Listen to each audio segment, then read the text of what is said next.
Party number 20 Shashipal Sharma, मार्कुमार teacher, UPF June, micro physical education teacher. DDC election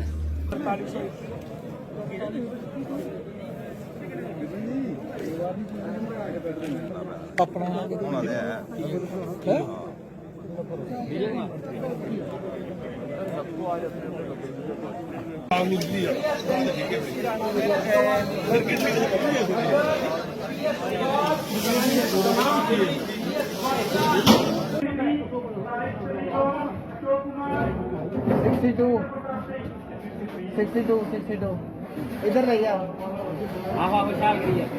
आज पहली phase का जो इलेक्शन के लिए जो डिस्पैच पार्टीज हमने छोड़नी थी, डिस्पैच करनी थी पोलिंग पार्टी, ये आज हमने की है। और इसमें कुल मिला के 111 पोलिंग स्टेशन शामिल हैं। 2 जिला परिषद कॉन्स्टिट्यूंसी हैं, एक लोहाई मल्हार और एक बनी।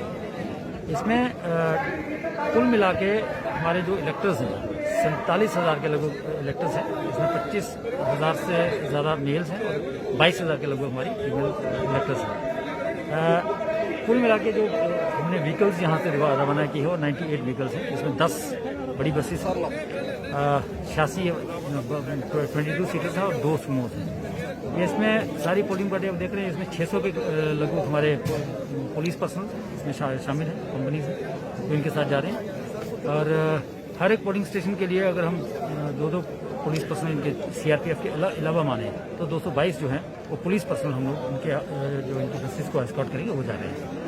आज सिक्योरिटी के भी पुख्ता इंतजाम हैं यहाँ, सारी इनके खाने पीने का भी पूरा प्रबंध किया गया है और हर एक तरीके से सिस्टमेटिक ढंग से हमने इनको सारा सामान जो है बैग में भर के इनको दिया है, बैलेट बॉक्सेस के साथ साथ। और उम्मीद करते हैं कि ये जो पहली फेज़ के जो डिस्पैच पार्टी है अपने आराम से पहुँचेंगे और 28 तारीख को मेरा पहला जो पोलिंग है आराम से हो जाएगा। कोविड बिहार के जितने भी पोलिंग बूथ्स हैं, खसूसन आज जो बनी लोहाई मल्हार के कॉन्स्टिट्यूंसीज आज पोलिंग के लिए जा रही हैं, इसमें कई ऐसे पोलिंग बूथ्स हैं जिनको अति संवेदनशील श्रेणी में रखा गया है। तो जो 3 श्रेणियां होती हैं, सामान्य, संवेदनशील और अति संवेदनशील, उस लिहाज से जो मापदंड तय किए गए हैं स्टेट इलेक्शन कमीशन द्वारा, उसके तहत नफरी की डिप्लॉयमेंट की गई है। इसके अलावा जो शरारती तत्व हैं, जैसे हिस्ट्री शीटर्स होते हैं, इलाके के जो जिनकी पर्सनल फाइल्स खुली हुई हैं, उनको लगातार 2 दिनों से थाने में बुलाकर बाउंड डाउन किया गया है। इन एडिशन टू दिस जो मॉडल कोड ऑफ कंडक्ट है, उसको बड़े सख्ती से जिस हिसाब से निर्देश आए हुए हैं उसका पालन करने के लिए पुलिस पूरी तरह से प्रतिबद्ध है।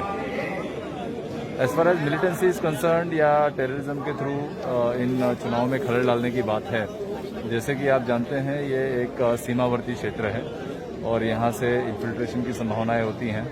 यहाँ पे इतिहास रहा है फिदाइन अटैक्स का और टेररिस्ट मूवमेंट का। इसको मद्देनजर रखते हुए जो स्पेशल ऑपरेशंस ग्रुप कठुआ है वो पिछले हफ्ते भर से एरिया को सैनिटाइज कर रहा है। इसके लिए हमने अपनी सिस्टर एजेंसीज, चाहे वो इंडियन आर्मी हो, सीआरपीएफ हो, उनसे मिलकर हमने पूरे एरिया को डोमिनेट करके रखा हुआ है। और मैं पूरे यकीन के साथ आपको कह सकता हूँ कि डीडीसी चुनाव जिला कठुआ में पुरअमन तरीके से इस पर्व को मनाया जाएगा।